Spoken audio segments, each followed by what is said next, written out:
IMF की report के मुताबिक इंडिया की जो इकोनॉमी है, जो फास्टेस्ट ग्रोइंग इकोनॉमी इंडिया की बन चुकी है और इंडिया ने चाइना की इकोनॉमी को भी बीट कर दिया है। इस बार जो इंडिया की जो इकोनॉमी ग्रोथ देखने को मिलेगी 2022 में 8.1% ग्रोथ देखने को मिलेगी, जबकि चाइना की 4.4% ग्रोथ देखने को मिलेगी। एक बहुत बड़ी achievement. But Modi powerful leader है तो उसको बीट करना आई थिंक मुश्किल हो सकता है। सर हमारी लीडरशिप की मांगने की आदत है।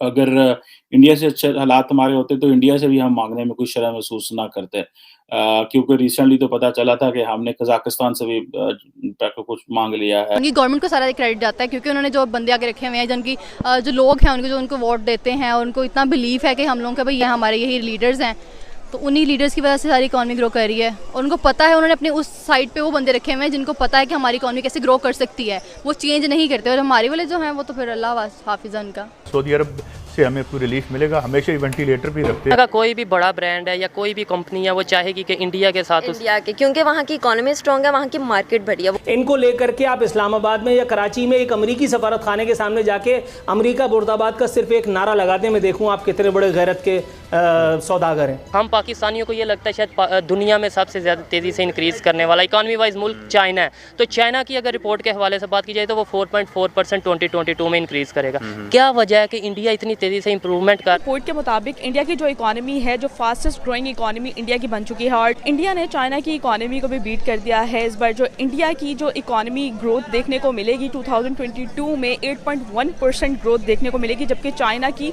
4.4% ग्रोथ देखने को मिलेगी। एक बहुत बड़ी अचीवमेंट इंडिया के सामने आएगी। 2022 की जो GDP होगी इस बार इंडिया की सबसे ज़्यादा ग्रो करेगी। एक बहुत बड़ी अचीवमेंट है। उनकी गवर्नमेंट को सारा क्रेडिट जाता है, क्योंकि उन्होंने जो बंदे आगे रखे हुए हैं, जिनकी जो लोग हैं उनको जो उनको वोट देते हैं और उनको इतना बिलीफ है कि हम लोगों के भाई यही हमारे यही लीडर्स हैं, तो उन्हीं लीडर्स की वजह से सारी इकॉनमी ग्रो कर रही है। और उनको पता है, उन्होंने अपने उस साइड पे वो बंदे रखे हुए हैं जिनको पता है कि हमारी इकॉनमी कैसे ग्रो कर सकती है, वो चेंज नहीं करते। और हमारे वाले जो हैं वो तो फिर अल्लाह हाफिज़ है उनका। इंडिया की मतलब एजुकेशन सिस्टम अच्छा है, उनका IT डिपार्टमेंट अच्छा है। इवन कि हम लोग जब कोई भी स्टडी के हवाले से, मैं भी स्टडी करती हूँ, तो मैं जब स्टडी करती हूँ तो मैं अक्सर कुछ टॉपिक्स मुझे समझ नहीं आ रहे थे अपने टीचर्स वगैरह के, तो मैं यूट्यूब लगा लेती हूँ। और बेसिकली जो मतलब ज़्यादातर लोग हम देखते हैं जिन्होंने यूट्यूब पे वीडियोस डाली होती हैं रिलेटेड टू स्टडीज़, तो वो सारे इंडिया के होते हैं। मतलब उनके इतने कॉन्सेप्ट्स क्लियर हैं, उनकी एजुकेशन सिस्टम अच्छा है, उनका IT डिपार्टमेंट काफ़ी अच्छा है। और इकॉनमी में जब वो ग्रो करेंगे तो वो जब उनकी पूरी एक यूथ अच्छी है तो इकॉनमी तो उनकी ग्रो करेगी। जबकि चाइना की जो है 4.4% ग्रो की है। इवन कि इंडिया की सबसे ज़्यादा फास्टेस्ट ग्रोइंग इकॉनमी बन गई। हालांकि आपको पता है चाइना कितना बहुत स्ट्रॉन्ग कंट्री है, लेकिन फिर भी इंडिया की जो GDP है वो सबसे ज़्यादा ग्रो की है।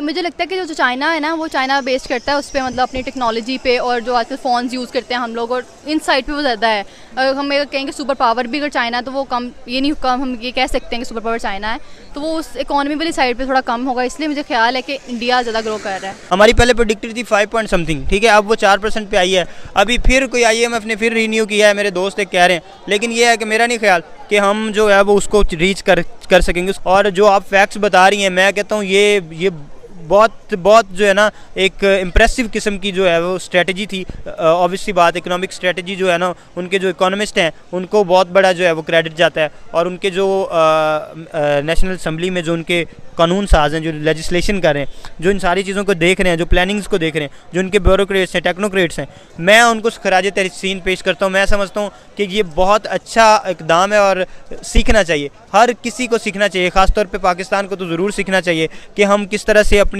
इकॉनमी को रिकवर कर सकते हैं इस तरह के फेज़ में। अगर हम कोविड में इस तरह से, जैसे आप देखें श्रीलंका की इकॉनमी क्रैश हो गई, वो बैंकरप्ट हो गया, तो ये जो हमारे गिरदोनवा में कुछ ममालिक हैं साउथ एशियन, ख़ासतौर पे श्रीलंका, बांग्लादेश और पाकिस्तान, मालदीव, नेपाल, भूटान वगैरह, इनमें अगर आप देखें ना तो सबसे बेहतर इंडिया ही जा रहा है। सबसे बड़ा भी वो है, सबसे ज़्यादा वर्कलोड भी उनका है, सबसे ज़्यादा जो पॉपुलेशन है वो भी उनकी है। तो उसके बावजूद वो इकॉनमी को इस तरह से मैनेज कर रहे हैं, सारी चीज़ों को मैनेज कर रहे हैं। और इतने बड़े मुल्क को ले के इस कदर जो अब पीछे आपने रिपोर्ट देखी होगी कि पॉवर्टी से भी ऊपर बहुत, पॉवर्टी रेशो भी बहुत कम हुई है इंडिया में। इकॉनमी वाइज बात की जाए तो IMF की रिपोर्ट रिपोर्ट आई है कि इंडिया फास्टेस्ट ग्रोइंग इकॉनमी के हिसाब से बनता जा रहा है और 8.1% उन्होंने इम्प्रूव किया है। और अगर चाइना की बात की जाए, जो हमें लगता है या लोगों को लगता है, पाकिस्तानियों को खासतौर पर लगता है कि चाइना इकॉनमी के लिहाज से बहुत स्ट्रांग है और बहुत तेज़ी से ग्रो कर रहा है। चाइना की अगर बात की जाए, एवरेज बात की जाए तो वो 4 पॉइंट समथिंग है और इंडिया की उससे डबल है। क्या समझती हैं, इंडिया इतना ज़्यादा कैसे इंप्रूव कर रहा है? 2022 में 8.1% उसने इंप्रूव किया। ठीक है, फर्स्ट ऑफ ऑल मैं ये कहना चाहूँगी, ठीक है, थैंक यू। अच्छा, सबसे पहले तो उन जो भी आपकी इकॉनमी है, चाहे पाकिस्तान है या इंडिया या चाइना, जो भी है, सबसे पहले आप बात करते हैं उधर के लोगों की कि आपके लोग कैसे हैं। वहाँ के लोगों में सिंसेरिटी ज़्यादा है, क्योंकि वो आपस में लोग सिंसेयर हैं तो वो इकॉनमी में ज़्यादा पार्टिसिपेट करते हैं, तो इस वजह से उनकी इकॉनमी ग्रोथ करती है। अब अगर हम क्योंकि उनकी मार्केट स्ट्रॉन्ग है, अगर आप एग्जाम्पल ले लें कि हर साल जो मिस वर्ल्ड है वो मिस इंडिया से बनती है, क्योंकि लोगों ने वहाँ पे ट्रेड करनी होती है, बिज़नेस करना होता है, इसीलिए वहाँ पे मार्केट स्ट्रॉन्ग है, इसलिए उनका बिज़नेस बढ़ेगा, इकोनॉमी ग्रोथ। दुनिया का कोई भी बड़ा ब्रांड है या कोई भी कंपनी है वो चाहेगी कि इंडिया के साथ इंडिया के, क्योंकि वहाँ की इकोनॉमी स्ट्रॉन्ग है, वहाँ की मार्केट बढ़िया। वो मिस वर्ल्ड इसलिए बनाता है कि वो नॉमिनेट होंगे और ज़्यादा से ज़्यादा बिजनेस होगा। और रही बात, अगर हम गवर्नमेंट को लेकर बात करें तो जो मोदी सरकार है वो उसके जैसे भी वो रिलेशंस है बाकी मुल्कों के साथ, या जो ट्रेड को लेके या जो भी कॉन्फ्लिक्ट्स हैं, लेकिन वो अपनी वैसे दूसरे ममालिक के साथ भी मोदी सरकार के बहुत अच्छे रिलेशंस हैं। इवन दूसरे कंट्रीज़ ये चाह रही हैं आज के दौर में कि उनके ज़्यादा बेहतर रिलेशन हो इंडिया के साथ, क्योंकि इंडिया फास्टेस्ट ग्रोइंग इकॉनमी और इसके अलावा वैसे भी पॉलिसीज़ वाइज बहुत तेज़ी से ग्रो कर रहा है। वो इसी बात, क्योंकि पीपल सेंटर्ड अप्रोच होती है आपकी। अगर वो वहाँ की इकोनॉमी स्ट्रॉन्ग है तो दूसरे मुल्क भी चाहेंगे कि वो आपके साथ काम करें।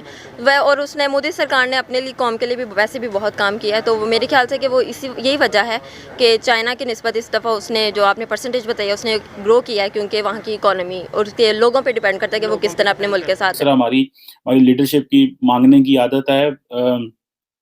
अगर इंडिया से अच्छे हालात हमारे होते तो इंडिया से भी हम मांगने में कोई शर्म महसूस ना करते, क्योंकि रिसेंटली तो पता चला था कि हमने कजाकिस्तान से भी कुछ मांग लिया है, रशिया से भी मांग लिया है, तो हर जगह से अभी, बल्कि आजकल खबरें आ रही हैं कि हमारे प्राइम मिनिस्टर साहब जो हैं वो जहाज़ भर के, पीआईए का जहाज़ भर के सारी सियासी जमातों को साथ लेके, उनके हेड्स को साथ लेके उम्रा करने जा रहे हैं।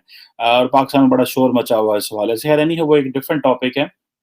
इंडिया ने अपने नेपाल के साथ ताल्लुकात अच्छे कर लिए जब शेर बहादुर साहब पावर में आए। उससे पहले जो ओली साहब की जो पार्टी थी that was close to China, वो एक उनका था, लेकिन